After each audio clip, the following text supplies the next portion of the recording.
जो उनके आला कमान है, बड़े नेता हैं, वो लगातार बातचीत का दौर कर रहे हैं। लेकिन अब क्योंकि ऐसे लगभग संभावना है कि कल यानी बहुत कम है, क्योंकि पुख्ता तौर पर दोनों की तरफ से अभी तक कहा नहीं गया है। तो ऐसे में हो सकता है कि अगर जो पल्लवी पटेल अगर चुनाव मैदान में उतरती हैं तो फूलपुर से उतरती हुई नजर आ जाए। अगर पल्लवी फूलपुर से उतर लोकसभा चुनाव को मद्देनजर रखते हुए भारतीय जनता पार्टी की तरफ से अब तक उम्मीदवारों की 2 लिस्ट जारी की जा चुकी हैं। 267 नेताओं के नाम अब तक सामने आ चुके हैं। लेकिन अब भी यहां पर सवाल ये उठ रहे हैं कि आखिरकार उत्तर प्रदेश की 80 लोकसभा सीटें, जिनमें से कुछ दिग्गज नेताओं के नाम सामने आ चुके हैं, लेकिन बाकी के जो दिग्गज नेता बचते हैं, आखिरकार उन्हें लोकसभा चुनाव लड़ते हुए देखा जाएगा या फिर नहीं। समाजवादी पार्टी को किस तरह से चुनौती दी जा सकती है बीजेपी की तरफ से? क्या वाकई में उत्तर प्रदेश में अब उत्तर प्रदेश के उप मुख्यमंत्री केशव प्रसाद मौर्य अब लोकसभा चुनाव लड़ते हुए नजर आएंगे या फिर नहीं? क्या वाकई में एक बार फिर से आमने सामने नजर आ सकते हैं पल्लवी पटेल, केशव प्रसाद मौर्य? ये सवाल उठ रहा है क्योंकि कयास अटकलें लगातार तेज हैं।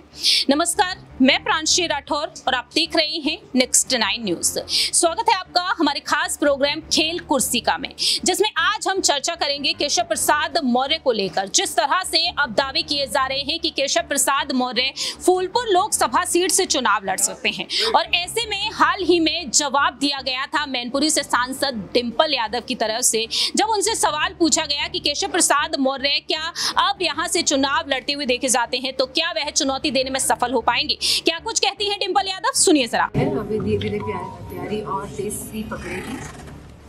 भारतीय जनता पार्टी ने अभी तक अपना प्रत्याशी घोषित नहीं कर पाए। बता रहे केशव प्रसाद मौर्य किस तरीके से चुनाव लड़ेंगे? कोई ना कोई प्रत्याशी तो आएगा भाजपा की तरफ से। हम बीजेपी कह रही है समाजवादी पार्टी घबराई हुई है। मैनपुरी जो सीट बीजेपी जीतने जा रही है, तो उसको लेकर समाजवादी पार्टी लगातार मीटिंगें कर रही है, घर घर जाके दौर लगा हुआ है लोगों से मुलाकात करने के लिए। अगर हम लोग घर जाके दौरे करते हैं तो भी दिक्कत है, अगर नहीं जाते हैं तो भी दिक्कत है। दिक्कत तो हर बात से है। तो मैं मैनपुरी की जनता से कहना चाहूँगी कि मैं पूरे समर्पित होकर उनकी सेवा करने के लिए समाजवादी पार्टी की प्रत्याशी हूं और आप पूरा योगदान दीजिए। अगर भाजपा केशव प्रसाद मौर्य पे दाव खेलती है मैनपुरी लोकसभा सीट के लिए, कितना बड़ा चुनौती खड़ा कर सकते हैं? कि चुनौती नहीं होगी, क्योंकि यहाँ की जनता बहुत ही जागरूक जनता है। वो जानती है कि मैनपुरी। आपने सुना कि किस तरह से डिंपल यादव यहाँ पर साफ तौर पर कहती हुई नजर आई हैं कि वह सभी अपनी तैयारी कर रहे हैं और हम अपनी तैयारी कर रहे हैं। अब देखते हैं कि वक्त के साथ साथ क्या कुछ होता है।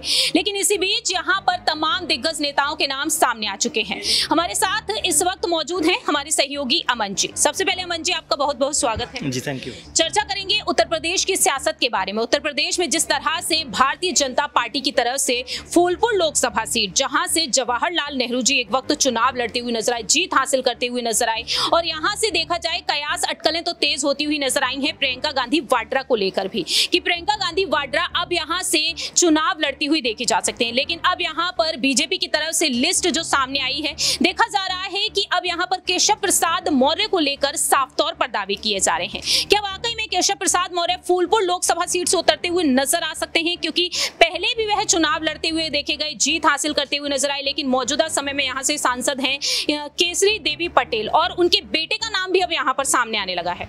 देखिए, बिल्कुल यूपी की राजनीति अभी कई तरह की करवटें बदलती हुई नजर आएगी, क्योंकि अभी कई सीटें ऐसी हैं जहां पर अनाउंसमेंट होना बाकी है। फूलपुर भी उन्हीं में से एक नाम है। दरअसल फूलपुर का इतिहास बहुत पुराना है। जवाहरलाल नेहरू यहाँ से चुनाव लड़ चुके हैं, जीत चुके हैं। अब ऐसे में इस सीट की जो इम्पोर्टेंस आप समझ सकते हैं। अब यहाँ से क्या कोई बड़े दिग्गज उतर सकते हैं? क्योंकि लगातार कयासबाजी हो रही है कि यहाँ से हो सकता है कि बीजेपी के जो इस समय उत्तर प्रदेश में सरकार है, उसमें जो उप मुख्यमंत्री केशव प्रसाद मौर्य, उनका जिक्र यहाँ से लगातार हो रहा है। क्या वो चुनाव में उतर सकते हैं? समाजवादी पार्टी की बात करें तो अपना दल, जिस तरह से पल्लवी पटेल हैं, उनका नाम भी यहाँ से सामने आ रहा है, वो यहाँ से चुनाव लड़ सकती हैं। तो कई लोग हैं जो लगातार यहाँ से जिनके नामों पे चर्चा हो रही है, लेकिन उनमें से आखिर कौन सा नाम फाइनल होने वाला है? और सबसे बड़ी बात कि क्या केशव प्रसाद मौर्य चुनाव में उतरने वाले हैं? क्योंकि बीजेपी में जिस तरह देखा जा रहा है कि अब तक कई बड़े नाम ऐसे हैं जो या तो चुनाव से हट चुके हैं या फिर उनके नाम पे कंट्रोवर्सी। हमने देखा कि जो अभी तक केसरगंज की सीट है, वहाँ पर नाम नाम फाइनल नहीं हो पा रहा है।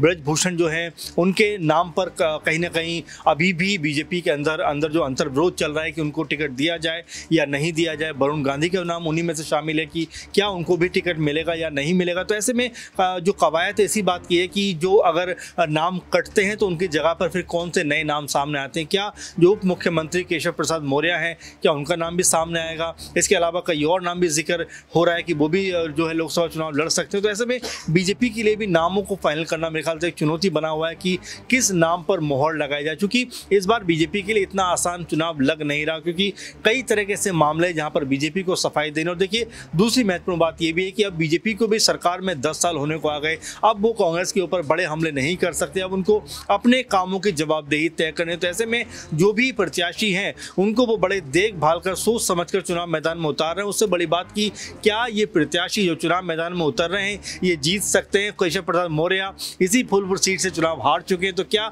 बीजेपी इस बार उन पर दाव लगाएगी जो पहले चुनाव में कह सकते हैं यहाँ से हार जा चुके हैं। तो ऐसे में कई तरह की बातें हो रही हैं, कई तरह की कयासबाजी हो रही है। अब इन सब के बीच में क्या केशव प्रसाद मौर्य बीजेपी की तरफ से फूलपुर का बड़ा चेहरा बनने वाले हैं। लेकिन यहाँ पर अमन जी देखा जाए तो दीपक का नाम भी यहाँ पर सामने आ रहा है। दीपक पटेल जो केशरी पटेल के बेटे हैं और जो 2012 में विधायक रहे और कृष्णा विधानसभा सीट से ये विधायक रहे हैं, लेकिन इनका नाम भी यहाँ पर उछलता हुआ नजर आ रहा है। तो क्या बीजेपी जिस तरह से नए चेहरों को मौका देती हुई नजर आ रही है, क्या बीजेपी यहाँ पर दीपक पर एक बड़ा दाव लगाती हुई देखी जा सकती है? जाहिर बात है, और नए चेहरों के ऊपर बिल्कुल आपने सही कहा। हमने देखा कि दिल्ली में ही हमने देखा है कि जो बांसुरी स्वराज है उनको टिकट दिया गया, कोई अनुभव उनके पास नहीं है। देखिए शुरुआत तो कहीं ना कहीं से किसी को करनी पड़ती है। ऐसे में दीपक पटेल को क्या बीजेपी बाकी टिकट सौंप सकती है, या फिर जो केशव प्रसाद मौर्य का जिक्र लगातार इसलिए भी हो रहा है कि एक बड़े चेहरे हैं और अगर बड़े चेहरे को यहाँ से उतारा जाता है तो वो कड़ी टक्कर देते हुए नजर आएंगे। तो लगातार बीजेपी के अंदर मंथन चल रहा है, जो उनके आला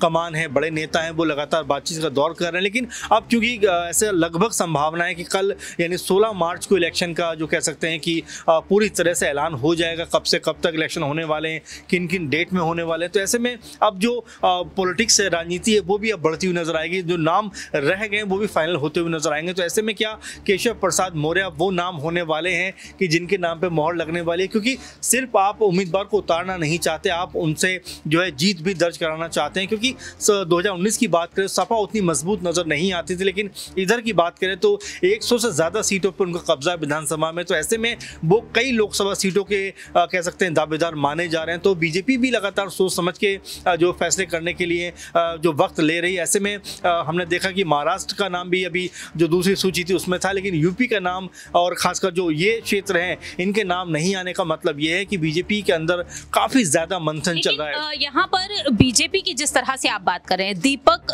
पटेल का नाम सामने आया और इस बीच यहाँ पर अपना दल सोनेलाल का भी नाम सामने आ रहा है। दावे किए जा रहे हैं कि अब नागेंद्र प्रताप सिंह पटेल को यहाँ से उम्मीदवार बनाया जा सकता है। 2018 में फूलपुर से जिस तरह से केशव प्रसाद मौर्य ने इस्तीफा दिया, इसके बाद से यहाँ पर उपचुनाव भी हुए और स्थिति ये बनती हुई नजर आई कि केशरी देवी यहाँ से चुनाव जीतती हुई नजर आई। लेकिन अब केशव प्रसाद मौर्य का जो नाम उछलता हुआ नजर आ रहा है, अब यहाँ पर देखा जाए तो पल्लवी पटेल का नाम भी निकलकर सामने आया है। वो पल्लवी पटेल जिन्होंने 2022 में उत्तर प्रदेश के विधानसभा चुनाव में किस तरह से जीत दिलाई थी सिराथू से समाजवादी पार्टी को, और आज पल्लवी को लेकर कहीं ना कहीं समाजवादी पार्टी में हलचल तेज है। वो है अपनी मांग उठाती हुई नजर आ रही है। मिर्जापुर लोकसभा सीट है, फूलपुर लोकसभा सीट है। अखिलेश यादव आखिरकार पल्लवी को कौन सी सीट देंगे? क्या फूलपुर से अगर पल्लवी उतरती हुई नजर आती है तो केशव प्रसाद मौर्य एक बार फिर से हारते हुए नजर आएंगे उनके सामने? जाहिर बात है, और पल्लवी का वर्चस्व कहा जा सकता है क्योंकि जिस तरह से उनकी बयानबाजी रहती है और दखल भी रहता है उनका काफी हद तक। और ऐसे में मिर्जापुर से लगातार चर्चा है कि वो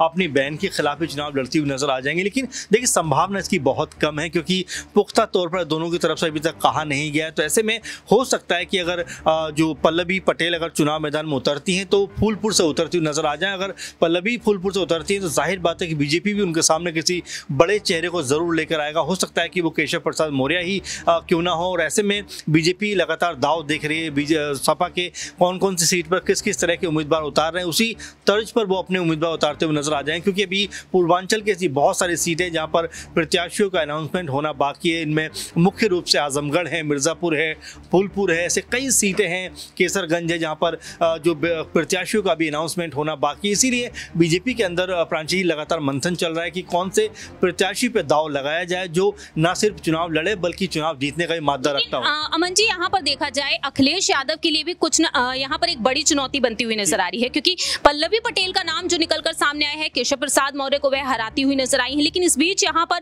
धर्मेंद्र यादव को लेकर भी चर्चा हो रही है। बदायूं से उन्हें आगे नहीं किया गया, ना ही आजमगढ़ से, लेकिन अब ये कहा जा रहा है कि फूलपुर से कहीं ना कहीं अखिलेश यादव धर्मेंद्र यादव को उतार सकते हैं। तो कहीं ना कहीं अखिलेश यादव और डिंपल यादव के लिए मुश्किलें बढ़ती हुई नजर आ सकती है पल्लवी और धर्मेंद्र के चलते। देखिए, अभी बहुत सारी कयासबाजी लगना कह सकते हैं कि जो जारी है, और तमाम तरह के लोग हैं, तमाम तरह की बातें करते हैं, तमाम तरह की कैसे अटकलबाजियां होती है, लेकिन असल फैसला तब होता है जब पार्टी प्रत्याशी का अनाउंसमेंट कर देती है। अभी धर्मेंद्र यादव क्योंकि किसी सीट से नाम फाइनल नहीं है उनका, आजमगढ़ से नाम भी आ रहा है उनका, इसके अलावा कई और सीटों से भी नाम निकल कर सामने आया, संभल का भी जिक्र उसमें था, अब इसके अलावा फूलपुर से भी चर्चा चल रही है। तो अब एक शख्स है तो एक ही सीट पर लड़ेगा, अब वो सीट कौन सी होने वाली है इसको लेकर जरूर माथापच्ची चल रही है, क्योंकि ये भी कहा जा रहा है कि शिवपाल यादव को हो सकता है आजमगढ़ पे लड़ाया जाए, इसके बाद जो है धर्मेंद्र यादव को एक बार फिर से बदायूं से ही उतारा जाए, क्योंकि यहाँ पर जो संघमित्रा चुनाव जीती थी, बहुत बड़े मार्जिन चुनाव नहीं जीती, 14-15 हज़ार से जीती थी। तो ऐसे में उम्मीद है कि जो धर्मेंद्र यादव है उनको किसी सेफ सीट से जो सपा है वो चुनाव में उतारती हुई नजर आ जाए। अब ये फूलपुर है या आजमगढ़ है या कह सकते हैं बदायूं है, ये शायद पार्टी तय करेगी, लेकिन हाँ ये जरूर कहा जा सकता है फूलपुर को लेकर कि यहाँ पर मुकाबला बड़ा और कड़ा होने वाला है।